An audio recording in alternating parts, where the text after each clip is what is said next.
अस्सलाम वालेकुम students, I am Asif राज। हमारा नेक्स्ट जो बायोलॉजी सेकेंड ईयर का ऑनलाइन लेक्चर है chapter number 27 man and his environment में से वो है वाटर पोल्यूशन। तो अभी हम डिस्कस करेंगे कि वाटर पोल्यूशन क्या होती है, कैसे होती है, उसके मेन सोर्सेज क्या हैं और उसके फिर इफ़ेक्ट्स क्या हैं। तो ये सारी बातें जो हैं ये पोल्यूशन से चल रही हैं। तो स्टार्ट ऑफ टॉपिक जो है वो अभी हमने नहीं किया, वो बाद में करेंगे। ये वन बाय वन एक एक जो इसके सोर्सेज बन रहे हैं और उसकी टाइप्स बन रही है वो हम डिस्कस कर रहे हैं। तो फर्स्ट ऑफ ऑल अगर आपको फर्स्ट ईयर वाली डिफाइन याद हो वाटर की, तो दैट वाज के water is colourless, odourless, tasteless, transparent liquid. तो ये ख़ास किस्म का बेरंग, बेबू और बेजायका किस्म का शफाफ लिक्विड माया है जिसको हम वाटर कहते हैं। इसकी कंपोजिशन आप अच्छे तरीके से जानते हैं, H2O है, तो हाइड्रोजन के मालिक्यूल एक ऑक्सीजन का मालिक्यूल मिलता है तो वाटर बनता है। अब उसके अलावा जिसकी अभी हम बात कर रहे हैं कि H2O, दो चीज़ें इसमें होनी चाहिए, हाइड्रोजन एंड ऑक्सीजन। इसके अलावा कोई भी सब्सटेंस, कोई भी चीज़ चाहे वो जितनी मर्जी अच्छी अवेलेबल हो, वो इसमें ऐड हो जाएगी तो वो एक पॉल्यूटेंट के तौर पे काम करेगी और वो इसको पोल्यूट कर देगी, वो पोल्यूशन कॉज करेगी। तो वही डिफाइन में मैंने लिखा है कि इट इज द कंटेमिनेशन, आलूदा होना, गदला होना ऑफ वाटर, पानी का, विद अनडिजायरेबल केमिकल, फिजिकल और बायोलॉजिकल सब्सटेंसेस, के वाटर का आलूदा हो जाना, अनडिजायरेबल जो कि जिसकी हमें ज़रूरत ही नहीं थी, गैर ज़रूरी सब्सटेंस मादों को कहते हैं, गैर ज़रूरी मादों से। और वो गैर ज़रूरी मादे तीनों तरह के हो सकते हैं, केमिकल भी हो सकते हैं, फिजिकल भी हो सकते हैं और बायोलॉजिकल भी हो सकते हैं। तीनों तरीकों से कोई भी तरीका अपना के या कोई भी सब्सटेंस इन तीनों चीज़ों से ऐड ऑन हो जाए वाटर में तो दैट इज़ वाटर पोल्यूशन। वो वाटर को पोल्यूट कर देगा, कंटेमिनेट कर देगा।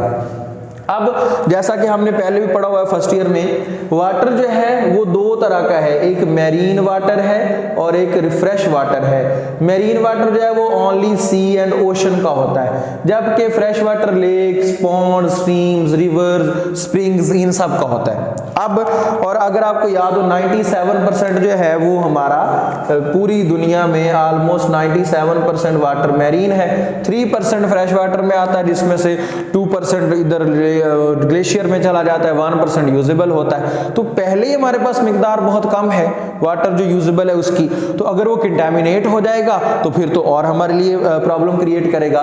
तो इसकी मेन सोर्सेस क्या हैं वो हमने यहाँ पे पढ़ने, 5 टोटल मेन सोर्स हैं जो आपकी बुक में डिस्कस किए गए हैं। उन पांचों को वन बाय वन हम डिस्कस करेंगे। पांचों के पांचों अलग अलग शॉर्ट क्वेश्चंस हैं और इंपॉर्टेंट शॉर्ट क्वेश्चंस हैं। तो main sources of water pollution, that is first one is sewage water. ये जो हमारा गटर्स का और बाथरूम्स का जो पानी है, वॉशरूम्स का पानी है, गटर्स का, नालियों का पानी, इसको ये जो सेवेज वाटर है हम इसको डिसॉल्व ऑफ करने के बजाय, ट्रीट करने के बजाय हमारी कोशिश ये होती है कि करीब से जो नाला गुजर रहा है, जो नदी गुजर रही है, जो दरिया गुजर रहा है, हम सारे बड़े बड़े पाइप्स डालें, पूरी आबादी का, चाहे वो बड़ा शहरी क्यों ना हो, पूरे शहर का पानी उसके अंदर डाल दें ताकि हम अपनी साइड को साफ रखें, हमारी अपनी साइड जो है वो क्लीन रहे। वाटर जो रिवर का है वो गदला होता है तो हो जाए, हमें उससे कोई इफेक्ट नहीं। लेकिन ये नेग्लिजेंस है, ये उसका इफेक्ट हम पे है। कैसे है वो भी हम आगे डिस्कस करते हैं कि गटर वाटर जो होता है वो ये डिस्चार्ज कर दिया जाता है अनट्रीटेडली इन रिवर्स, दरियाओं में डाल दिया जाता है। इसके अंदर होते हैं हार्मफुल बैक्टीरिया और पॉइजनस केमिकल्स। तो आपको जैसे पता है हमने बैक्टीरिया के ऊपर पूरा चैप्टर पढ़ा हुआ है 6 फर्स्ट ईयर में, उसमें हमने इसकी बीमारियां भी पढ़ी हुई हैं। बहुत सारी डाइजेंट्री और इंटेस्टाइन की डिसीजेज इससे फैलती हैं, बहुत बड़ी बड़ी बीमारियां भी इससे फैलती हैं। तो वो इसमें होते हैं पॉइजनस केमिकल्स, जो जहरीले मादे इसके अंदर पाए जाते हैं, टॉक्सिक सब्सटेंसेस, वो इस पानी में पाए जाते हैं। ये दोनों चीजें लेके तो पानी जो है वो रिवर में चला जाता है। अब रिवर का जो वाटर है वो भी सी पेज करके आहिस्ता आहिस्ता वाटर टेबल में जो है ना जा रहा होता है। और जिन लोगों ने गांव में दूसरी जगहों पे गटर बनाए होते हैं और उनको डंप कर देते जाते हैं ऊपर से, तो वो जो सीवेज का वाटर उसके अंदर था वो भर गया, आप नए पे चले गए, तो वो पीछे वाला जो है वो वाटर टेबल के अंदर ही जा रहा है सीप करके। तो इस वजह से हमारे यहाँ हर जगह का पानी गंदा हो चुका है, टीडीएस उसका जो है वो खराब हो गया है, जिस वजह से अब गाँव में भी फिल्टर लगाए जाते हैं या फिल्टर्ड वाटर जो है ना वो यूज किया जाता है। वो उसकी वजह यही बना कि हमने जो गटर का और ये सारा पानी डंप कर दिया था नीचे, वो वाटर टेबल में चला गया। अब यही वजह थी कि गंदला जो पानी हमारे नलकों से आ रहा था, टूटियों से, मोटर से आ रहा था और वो हम पी रहे थे, तो उससे हमें बीमारियां फैल रही थी। तो इससे जो अक्सर बीमारियां, जैसे कि अगर ये ह्यूमन इंटेस्टाइन में चला जाए तो इसमें सबसे बड़ी वजह बनता है टाइफाइड की, और उसके अलावा कॉलरा की, हैजा की। तो ये जो हैजा की वबा है, बीमारी है, और टाइफाइड है, ये दोनों खासकर पानी के आलूदा होने से और या आलूदा पानी पीने से होती हैं। दूसरा जो इसका सोर्स है that is oil and detergents. Oil वही वो जो गैसोलीन और पेट्रोल वगैरह जो आता है जो शिप्स से, बहरी जहाज़ों से हमारे यहाँ पहुँचता है, उसकी बात हम कर रहे हैं। और डिटर्जेंट्स ये जो हम साबुन वगैरह, सर्फ, ये सारी चीज़ें यूज़ करते हैं, उनकी बात हो रही है। तो जो ये दो चीज़ें हैं ना, ऑयल एंड डिटर्जेंट, ये सबसे बड़ा सोर्स है जो सी पोल्यूशन है उसकी।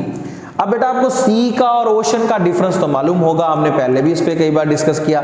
सी जो है वो छोटे समंदर को, जिसको हम बहीरा कहते हैं, उसको कहते हैं। एंड ओशन ओपन जो वाटर होता है समंदर का, बड़ा समंदर जिसको हम बहर कहते हैं, वो ओशन होता है। तो इसमें एक और मेन डिफरेंस ये है कि जो सी जो होता है विद बैंक होता है, वो किनारे के साथ जो समंदर होता है वो सी है, और जिसका कोई किनारा ना हो वो ओशन है, वो बड़ा समंदर।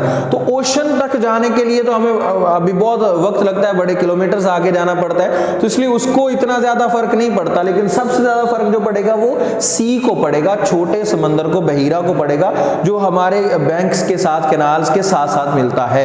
क्यों? हमारे सारे दरिया, सारी नहरें, सारे वाटर सोर्सेस जाके सीधे समंदर में गिरते हैं, और वो जो पोल्यूशन और जो चीजें लेके जा रहे होते हैं वो सारी उसके अंदर ऐड ऑन हो जाती हैं। और फिर इसी तरह जब वो जो, जैसे मैंने अभी बताया कि जो हमारे ऑयल टैंकर्स हैं, ये शिप्स के ऊपर आते हैं, बहरी जहाजों के ऊपर आते हैं। तो वो जो शिप होता है, वो अगर उससे कोई ऑयल स्पॉइलेज हो जाए किसी भी वजह से, उसका वो कई बार ऐसा होता है कि शिप्स आपस में टकरा जाते हैं, टकराने से उनमें सुराख हो जाते हैं या कोई प्रॉब्लम क्रिएट होती, तो वहां से ऑयल जो है ना वो ड्रॉप हो जाता है पानी के ऊपर। अब आप ये जाने कि जो ऑयल है दैट इज ऑर्गेनिक, और वाटर जो है वो इनऑर्गेनिक। और हमने पढ़ा हुआ है फर्स्ट ईयर में केमिस्ट्री में, लाइक डिसॉल्व्स लाइक। तो एक जैसी चीज जो है, एक जैसी चीज को आपस में हल करेगी, दूसरी अनलाइक चीजें आपस में हल नहीं होंगी।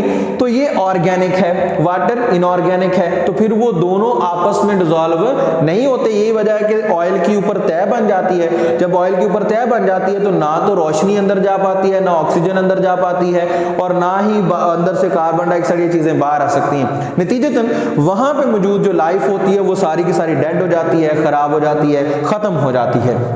तो स्पॉइलेज ऑयल से चला जाता है। फ्लशिंग ऑफ ऑयल टैंकर्स, आपने कई बार ये सड़कों पे जाते हुए भी ऑयल टैंकर्स देखे होंगे, ज्यादा स्पीड से जा रहे हैं, ब्रेक मारे या स्पीड लगाएं तो वो ऐसे फ्लश जो है ना उनका चल रहा होता है कि वो पानी जो है ना वो जोर से जिस तरह चलता है ना, इसी तरह ऑयल भी जोर से टैंकर के साथ टकराता है, तो उसको हम फ्लशिंग कहते हैं, उससे भी वो बाहर गिरता है। फिर seepage from the offshore sources, फिर कई दफा कुछ इंडस्ट्रियां, कुछ चीजें जो है ना वो आपने किनारे के साथ लगाई होती हैं, इसको रिफाइनरीज वगैरह, तो वहां से भी सीप होके, वहां से भी पानी जो है ना जज़ब होके इधर चला जाता है। तो आखिरी बात ये कि ये डिटर्जेंट्स जो होते हैं, डिटर्जेंट्स तो हमारे घरों से ही जाएंगे डेफिनेटली, घरों में हम ये जो सर्फ वगैरह यूज करते हैं या लॉन्ड्रीज में जो यूज करते हैं वो, तो इसमें फास्फेट्स होते हैं। उसके अलावा ये जो फास्फेट्स हैं जब ये ऊपर जाते हैं पानी के अंदर तो एक्वेटिक लाइफ जो है वो सारी की सारी डिस्टर्ब हो जाती है। तीसरा पॉइंट, ये अलग से शॉर्ट क्वेश्चन है, मोस्ट इंपॉर्टेंट वाला शॉर्ट क्वेश्चन है, 2 चैप्टर्स में अलग अलग ये आता है, और उसमें है कि यूट्रोफिकेशन क्या होती है या अल्गल ब्लूम क्या होता है। अल्गल ब्लूम और यूट्रोफिकेशन दोनों नामों से ही अलग अलग शॉर्ट क्वेश्चन आता है। अगर कोई भी पानी का सोर्स जो है उसमें ओवर इनरिचमेंट हो जाए, यानी न्यूट्रिएंट्स बढ़ जाएं, और जो बड़े कैसे, कौन कौन से न्यूट्रिएंट बढ़े, इनऑर्गेनिक या ऑर्गेनिक दोनों तरह के, वो ज्यादा हो जाएं, और इनके बढ़ने से ऑक्सीजन का लेवल जो है वो डिक्रीज हो जाए, रहे तो उसको हम कहते हैं यूट्रोफिकेशन। और अलगल ब्लूम किसको कहते हैं? वो जो एल्गी की तहें बन जाती हैं, आपने कई बार देखा होगा कई नालों में या जो बड़े बड़े वो हमने बनाए होते हैं पानी के रिसोर्सेज या टंकियों में, कई बार आपने देखा होगा जहां पानी ज्यादा जाता है तो वहां पे हरी हरी सी एक लहर सी आपको नजर आती है, दैट इज अलगल ब्लूम, वो पानी में ही बनती है। तो उसमें क्या होता है कि वो क्या करती है कि ज्यादा ऑक्सीजन यूज कर लेती है, ऑक्सीजन लेवल डिक्रीज हो जाता है। ये होता क्यों है? क्योंकि हम एक्सक्रीटा यानी हमारी वेस्ट मटेरियल उसमें डालते हैं, फास्फेट्स इसमें डालते हैं, फर्टिलाइजर खादें जो है वो जमीन में जब हम डालते हैं खाद और पानी के जरिए बह के वो कहीं और चली जाती है, वॉशिंग पाउडर्स इसमें हम डालते हैं, नाइट्रेट्स इसमें हम डालते हैं। ये सारा हमारा ह्यूमन इंपैक्ट है, इंसानी असर है कि जो ये सारी चीजें पानी में डालता है उसमें ओवर इनरिचमेंट हो जाती है ऑर्गेनिक इनऑर्गेनिक सब्सटेंसेस की और ऑक्सीजन डिप्लीट हो जाती है। इससे क्या होता है? अलजी जो है वो इसके ऊपर फीड करती है और इससे वो ब्लूम्स या लंबी लंबी जो है ना वो लहरें बनाती है, जिससे जब वो अलजी मरती है, डेड होती है, तो उसको बैक्टीरिया खा लेता है। जब बैक्टीरिया एनारोबिक बैक्टीरिया है, जब वो खा लेता है तो वो डिसॉल्व्ड ऑक्सीजन लेवल कम कर देता है और बैक्टीरिया खुद तादाद में बढ़ जाता है, जिससे क्या होता है कि जब ऑक्सीजन ही नहीं रही तो फिर डेफिनेटली जो एक्वेटिक लाइफ है वो डिस्टर्ब हो जाएगी, एक्वेटिक लाइफ वहां पे मौजूद जितने जानदार हैं वो मर जाएंगे। यही वजह है कि हमारे यहाँ एक्वेटिक लाइफ इंडेंजर्ड हो रही है और इवन दैट एक्सटिंक्ट भी हो रही है। चौथा जो इसका मेन सोर्स है that are industrial effluents. Effluents specific word बोला जाता है इंडस्ट्रियल वेस्ट के लिए, इंडस्ट्रियल वेस्ट का खास नाम एफ्लुएंट है। तो यही बात हमने यहाँ पे लिखी है कि इंडस्ट्रियल वेस्ट जो होते हैं जिनमें के ऑयल आ जाता है, टॉक्सिक केमिकल्स आ जाते हैं और हार्मफुल लिक्विड्स आ जाते हैं, ये तीनों मिलके कहलाते हैं industrial effluents. Main important repeated short question है व्हाट आर इंडस्ट्रियल एफ्लुएंट्स।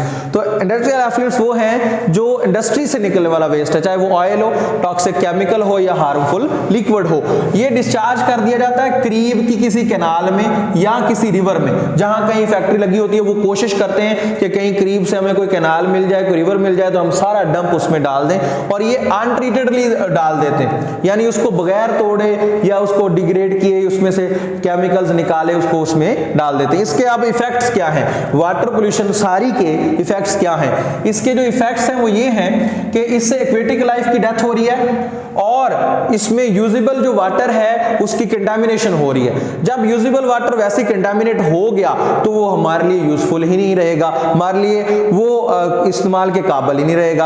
आखिरी चीज इसमें वो है एग्रोकेमिकल्स। तो ये जो हम फसलों में केमिकल्स इस्तेमाल करते हैं, स्प्रे और खाद, ये भी पानी की पोल्यूशन की वजह बनती है और इसके अलावा ये हमारे खाने वाली फसलों की पोल्यूशन की वजह भी बनती है। कैसे कि एग्रोकेमिकल्स उनको हम कहेंगे that are chemicals used in agriculture. तो ये स्प्रे के नाम है जो हमने लिखे हुए। आपको याद होगा हमने साइड वर्ड लेते हैं किल करने के लिए, लाइक सुसाइड, खुदकुशी, खुद को मारने के लिए। अब पीछे जो नाम होगा उसको मारने के लिए ये होगा pesticide, paste killing, insecticide, insect killing, fungicide, fungi killing. ये सारी स्प्रे जो हम यूज करते हैं ये कभी ना कभी ऐसा होता है कि इसकी थोड़ी ना थोड़ी अमाउंट जो है वेजिटेबल या फ्रूट दोनों में रह जाती है। अब फिर जब हम वो फ्रूट या वेजिटेबल खाते हैं तो उससे हमें कैंसर या डाइजेस्टिव डिसऑर्डर होने के चांसेस बढ़ जाते हैं। बाज़ औक़ात ये होता है कि कहा जाता है कि जो फ्रूट जिसका छिलका उतारा जा सकता है उसका छिलका उतारे और फिर आप उसको खाएं, अदरवाइज वो आपके लिए हार्मफुल होगा। खादें जो हम डालते हैं, फर्टिलाइजर उसको कहते हैं जो जमीन की फर्टिलिटी बढ़ाने के लिए केमिकल यूज किया जाता है। जरखेजी बढ़ाने के लिए यूज करेंगे तो उसको खाद कहेंगे। तो बहुत दफा ऐसा होता है कि ये पानी के साथ बह जाते हैं और रिवर्स में चले जाते हैं और वहां जाने से रिवर सारा गदला हो जाता है, फिर एक्वेटिक लाइफ खतरे में आ जाती है। आखिरी बात जो ये है कि वर्ल्ड हेल्थ ऑर्गेनाइजेशन WHO ने ये रिसर्च करके बताया है कि तकरीबन पूरी दुनिया में 80% वेस्ट वाटर जो है ना बगैर ट्रीट किए ही दरियाओं में डाल दिया जाता है। और उसका फिर नुकसान क्या हुआ कि 40% जो दरिया हैं हमारी पूरी दुनिया के वो सारे पोल्यूटेड हैं, आलूदा हैं। इसी वजह से जो हमारी एक्वेटिक लाइफ है वो इंडेंजर हो रही है और एक्सटिंक्ट हो रही है। लास्ट में उसने ह्यूमंस के बारे में बताया कि हम लोगों ने इतना अपने वाटर टेबल को डिस्टर्ब कर दिया है कि 9 में से एक बंदा जो है उसको क्लीन वाटर मिलता ही नहीं किसी सोर्स से। हम तो फिर भी यहाँ मिनरल वाटर या दूसरा यूज कर लेते हैं, उसको मिलता ही नहीं। इसकी अगर हम परसेंटेज निकालें तो ऑलमोस्ट 11 से 12% में निकलती है, यानी टोटल दुनिया में 12% ऐसे लोग हैं कि जिनको साफ पानी तो मिलता ही नहीं है। तो उसकी वजह क्या है? Water pollution. तो ये हमारा आज का टॉपिक था। इसके 5 सोर्सेज अलग अलग शॉर्ट क्वेश्चन हैं, पोल्यूशन की, वाटर पोल्यूशन की डिफाइन है और उसके अलग अलग सोर्सेज हैं। ये सारे शॉर्ट क्वेश्चन हैं, आपने अच्छे तरीके से पढ़ने और तैयार करने। शुक्रिया।